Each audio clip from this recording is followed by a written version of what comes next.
There's a few different things I was going to cover tonight, but the one that it made me chuckle a little bit is the headlines about Disney Plus, right? Because we already know that they shed about 2.4 million subscribers in the previous quarter, and the new results are in for this quarter, or the first quarter of this year, and they have lost 4 million subscribers. Ow. Good lord, that's brutal. So that's like a grand total of 6.4 million. Now, I will say a lot of this is due to the cricket rights in India, because obviously it's a massive deal for them out there. They lost the rights, and as a result, a lot of people have left the service. But it's not just that. So there's an article here from Forbes, right? And I'll do them the credit of reading out a little bit of it, just so we get the full picture here. Mm. So Disney's dealing with a lot right now between the turf war with Governor Ron DeSantis, the writer's strike, and company-wide layoffs that will reach 7,000 worldwide. Ouch. Add to that another concern, the continued subscriber declines for streaming service Disney+. Plus. It suffered its second straight quarterly decline during the first 3 months of the year, shedding 4 million subscribers. That's after a 2.4 million drop the previous quarter. Up until then, Disney Plus had never suffered subscriber losses. But more could be ahead as they deal with the fallout from losing the streaming rights for the Indian Premier League cricket games. Now, you might think, well, that's just India, so it's okay in America. They have, however, stopped growing in America, and they've actually lost 300,000 subscribers there. So not only are they not growing, they're now declining in America as well. I wonder what could be causing this. Is it Mm. because the products that they're putting out are kind of shit? I don't know. Good. I love the idea that like there's some guy in some office. It's like, you see, the moment we stopped releasing Mandalorian, Kenobi, and Boba Fett type stuff, they unsubscribed. We need more. Got to get more of them out there. Yeah, make me more Star Wars shows. God Just help us. anything, throw them out. Yeah, I mean, it makes me wonder where this is going to end, man. I mean, if you're losing 4 million subscribers per quarter, how much longer can that go on for? And how can they reverse it? Because, man, I'm drawing a bit of a blank with this one. It seems like Disney's just getting hammered from every direction right now.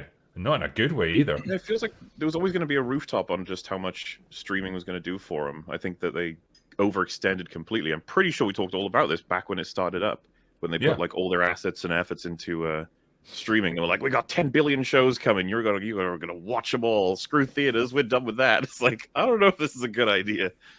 Well, it's like assuming, like, oh yeah, this whole pandemic thing that's keeping everyone locked in their houses, so they've got no option but to stream stuff. Like, yeah, clearly that's going to last forever, isn't it? Hmm. Yeah, I guess not. Not really. Yeah. I think they're just fucked either way. I think it was always a house of cards, because the initial boost that they got was from like weird bundles. You buy a iPhone and it comes with that or this or that. Just little silly deals like that they had, which brought in a lot of subscribers. So I'm actually intrigued, which we never get those actual numbers anyway, of how many of those are actually paying subscribers that went out of their way to actually get it, and not something that's tacked on to some other deal that they had. So yeah, obviously the content problem that Disney has isn't aiding them in in any sort of way. But it was a bad idea. I think a lot of different companies are seeing that they just don't really have that enthusiasm, behind them with streaming to justify people wanting to, invest as customers into these various sort of streaming services. And that's the thing that's very difficult to navigate these days. I know they have probably some guys over there making lots and lots of money, that are part of their marketing departments, telling you put out these types of shows, you're going to get this amount of supporters and all that. And I'm just not sure that these guys know what they're talking about. But to be fair to Disney, they're not the only one. Well, in the streaming sense, I guess maybe they are, because Netflix isn't. Though they had declined, they saw a little bit of a uptick as of recent. But really, across the board in entertainment, they're having some trouble. They're having some trouble, like really, like what does general enthusiasm actually look like? Is it retweets? Is it Instagram likes? Is it people pretending to be stoked about this? how do we make that translate into sales, or how can we gauge what our actual interest is? And that's what I think every company is having a difficulty really pinpointing what that looks like.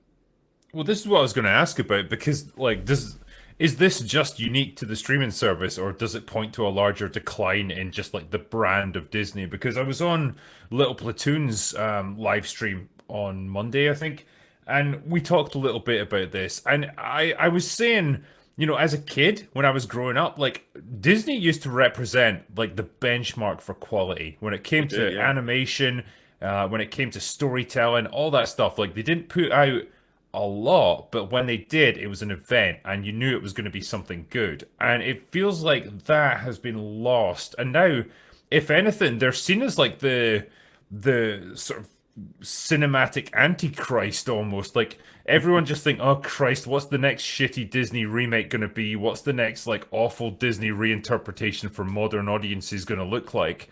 And the attraction of their brand has just been absolutely destroyed in recent years, and I just don't know how you get beyond that. I don't know how you recover from it. Yeah, as someone who, you know, grew up with their reputation being golden, it's fascinating to watch them turn from like this wholesome, happy icon that plays before really great, you know, content to it's like seen as a Lovecraftian rat that's like absorbing all these different companies that everyone just keeps their eye on as like you disgusting, gross, like perverted creature that's destroying all the things we love. It's fascinating. They managed to absolutely destroy it. And you know, was it done with business practices, or was it really just done by making too many shit products in a row? I don't. Yeah, I think it's a little bit of both. Like the way they've handled their customers, the way they've handled pushback on their various crappy movies and TV shows and stuff. It just all points to a larger problem of fan antagonism. And when you start antagonizing your own customers, like, man, I'm no businessman, but it just seems like a really crappy way to run a business. Telling your customers that they are like they need to do better and like they're the problem, rather than just saying, yeah, maybe we need to rethink how we produce stuff. You know. We've also got Chris Gore joining us tonight. Hello, Chris. Hey, Drinker, Mahler, Eric. What up? Good to see you all. Hello. So you're not looking forward to the live action Moana? Is that safe to say? I like how this has become a meme at this point. Like, I love the idea that they're remaking shit that's like, it's only a few years old. Like, what, 5-6 years old or something? Like, it's already gotten to that point where they're remaking it in live action. Like, just wait yeah, until they remake their remakes. That's when we're really into the dregs. They'll remake the live action remake as an animated feature. It's just gonna keep going. Full circle. Oh man, it's awful though, because it's like you've got a world of stories out there you could tell. You know, if your thing is like, well, we need to like reinforce diversity and everything. It's like, well, okay, how about you go into the countries like you know, Central Asia or Africa or the Far East or South America or whatever. They've got legends, they've got folklore, they've got all kinds of amazing stories. Take some of that stuff and make a new movie out of it. Something that's new and interesting and different that we haven't seen before. Instead, it's just like, nah, we're just going to take the stuff that we've done before that's got a proven track record. We'll just swap a bunch of the characters in it or the actors that are playing them. And repackage it for people now. It's the laziest possible way of making stuff, but that's what they keep doing. I think it's funny that you're saying that as like a big thing they should do. It's like, but Drinker, even if they did do that, they've got no one to write these stories. Nobody who That's true. can do it. Nobody can nail that. They're not interested in hiring writers. It doesn't look like. That's true. That's actually a great point. So. They've kind of painted themselves in a corner when you look at it like that, right? If they like who's actually going to give these guys a chance, and you know, in the event that you do get the chance, are they going to do it right? And by all accounts, especially with Disney, they've proven that they don't really have any sort of interest in giving people what it is that they want. And I think, look, man, it's a company structural problem. Like I think I don't know if you guys here covered it. I know I did. That reimagined Disney stuff, that was a big deal. It was like this. I guess it was an all hands on deck sort of meeting This was back when Chapek was still, of course, CEO, and they were talking about all these things that they were prioritizing when they were really going to go after, right before they was, I guess, going to go head to head with DeSantis.